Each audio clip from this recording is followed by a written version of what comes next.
Hello everyone, welcome back to my channel. Today let's go over a medium level premium question in the database category that I just solved on my own. So I'm really happy about this, and I'm very glad that I was able to come up with my own solution to this problem without any assistance. So let me show you how I did it. This question is called account balance number 2066.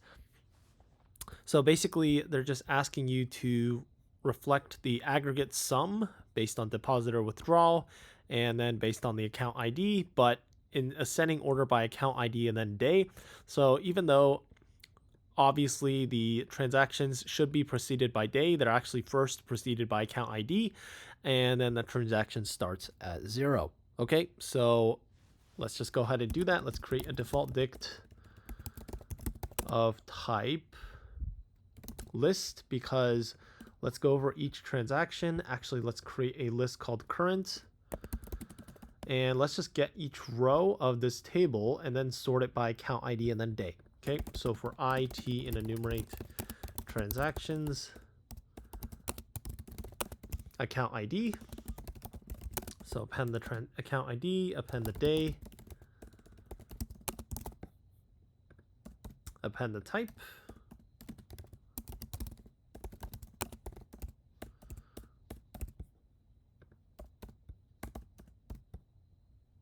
and then append the amount.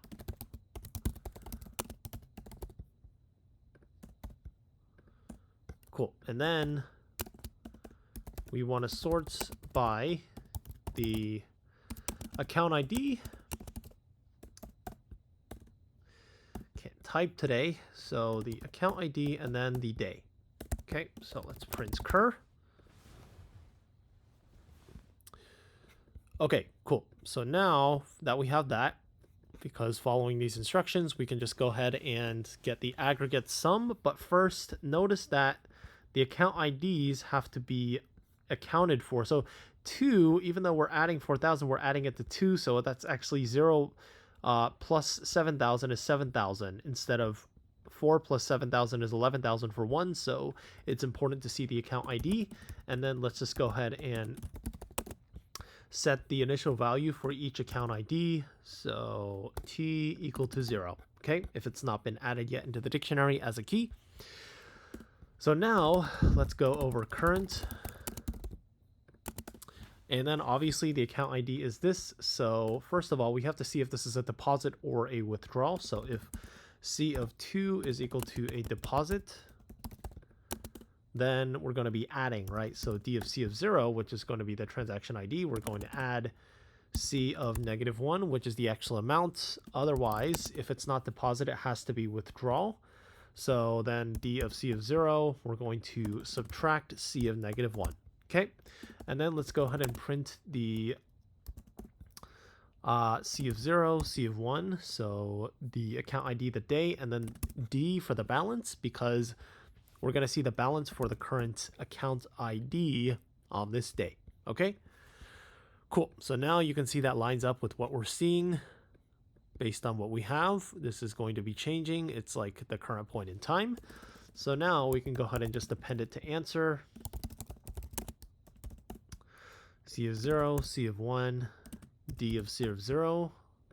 That accounts current total aggregate sum at that current time. Cool. So now we just want to go ahead and get the 3 columns.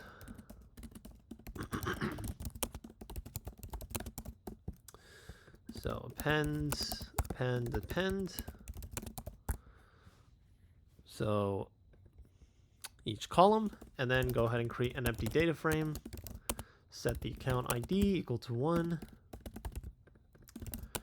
Set the second column, and then the third column. And then just return that data frame. Let's run this. Okay, submit it.